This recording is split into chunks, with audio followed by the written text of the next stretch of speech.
Friends, today we will read the last topic of this chapter, our changing earth.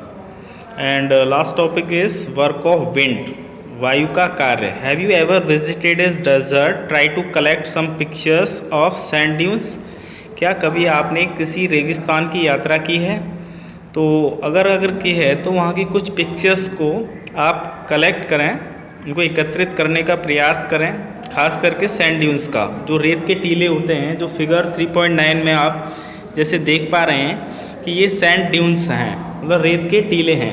N active agent of erosion and deposition in the deserts is wind. जो एक active agent होता है किसी भी erosion का या deposition का desserts के अंदर, वो क्या होता है? वायु होती है, विंड होती है. In deserts you can see rocks in the shape of a mushroom. Deserts में आप जो रॉक्स यानी कि जो चट्टानें होती हैं, उनकी जो शेप होती है वो कैसी होती है? मशरूम जैसी शेप होती है, जो आप देख सकते हैं.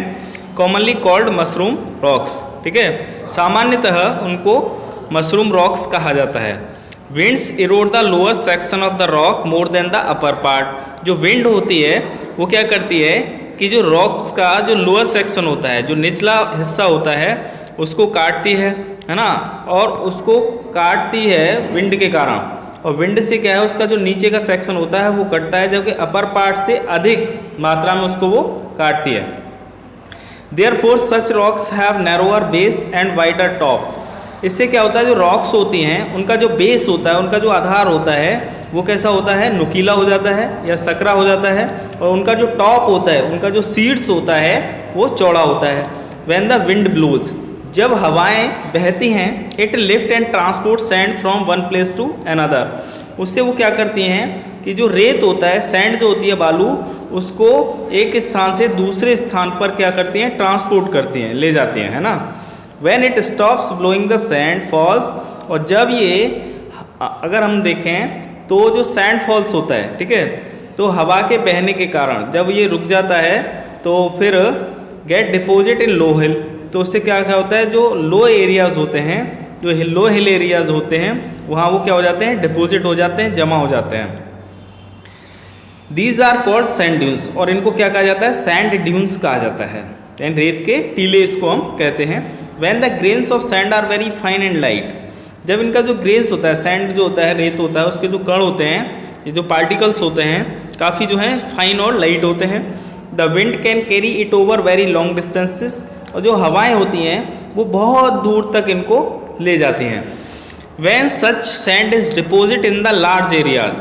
और जब इस प्रकार का जो सैंड होता है, इस प्रकार की जो बालू होती है, वो एक बड़े क्षेत्र में जा कर के जमा हो जाती है, इट इज़ कॉल्ड लॉस. तो उसको क्या कहा जाता है? लॉस कहा जाता है. Large deposit of loss is found in China. यानी कि बड़े बड़े जो डिपोजिट्स हैं लॉस के, वो कहाँ पे पाए जाते हैं? चाइना में पाए जाते हैं. जैसे आप फिगर नंबर 3.9 अगर देखेंगे तो इस फिगर में आपको सैंड ड्यून्स दिखाई दे रहे हैं ना. अगर आप देखें तो ये जो सैंड ड्यून्स हैं, ठीक है, आपको जैसे थार है, इंडिया का सबसे बड़ा डेजर्ट है थार डेजर्ट के अंदर आपको मिलेंगे. वर्ल्ड का सबसे बड़ा डेजर्ट है सहारा, वहाँ पे भी आपको मिलेंगे. तो जितने भी डेजर्ट्स एरियाज़ हैं, वहाँ पे बड़े बड़े रेत के टीले हमें दिखाई देते हैं.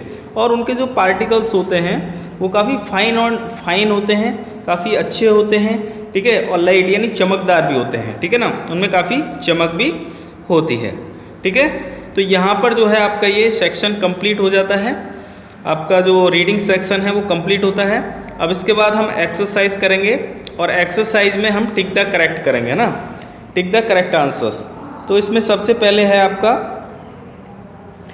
विच is not an erosional features of sea waves. इनमें से कौन सा जो है सी वेव्स का इरोजनल फीचर्स नहीं है. तो इनमें से कौन सा नहीं? सी केव आप जानते हैं, क्लिफ आप जानते हैं. इरोजनल फीचर्स होता है जो कटाव उत्पन्न करता है, यानी किसी भी रॉक्स के अंदर या चट्टान के अंदर जो कटाव होता है समुद्री वेव्स के कारण, उसको हम erosional features of sea waves कहते हैं. तो इनमें देखें तो ना तो वो क्लिफ सी वेव्स के कारण होता है, सी केव भी होता है, जबकि बीच नहीं होता है. तो इसका सही आंसर क्या होगा? बीच होगा. ठीक है, बीच.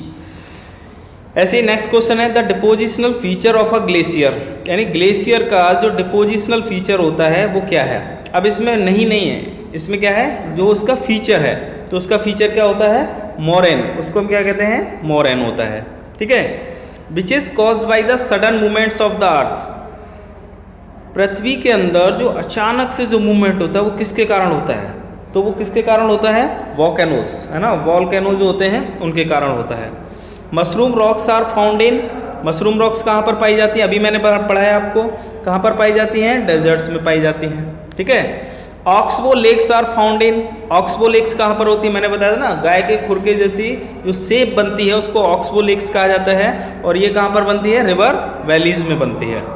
ओके स्टूडेंट्स, तो ये हमारा टिक द करेक्ट का सेक्शन यहाँ पे कंप्लीट होता है, और हमने इसमें जो है देखा कि कौन कौन से जो क्वेश्चंस थे उनके आंसर्स हमने सर्च आउट किए। अब हम यहाँ से आगे करेंगे मैचिंग, यानी मैच दी फॉलोइंग्स।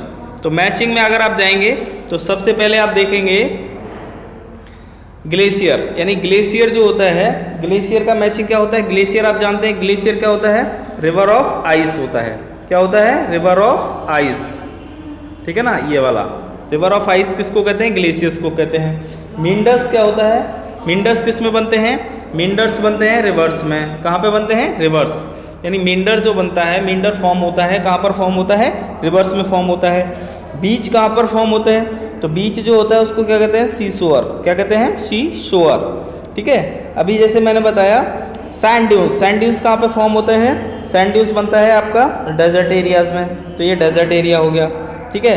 वाटरफॉल किसके कारण होता है, अभी आपका आ गया वाटरफॉल, तो वाटरफॉल जो होता है वो हार्ड बेड रॉक होती है, तो हार्ड बेड रॉक होती है, जैसे वाटरफॉल के बारे में बताया था कि जब चट्टान के ऊपर से पानी नीचे की तरफ मूव करता है तो वो हार्ड बेड रॉक उसको कहा जाता है।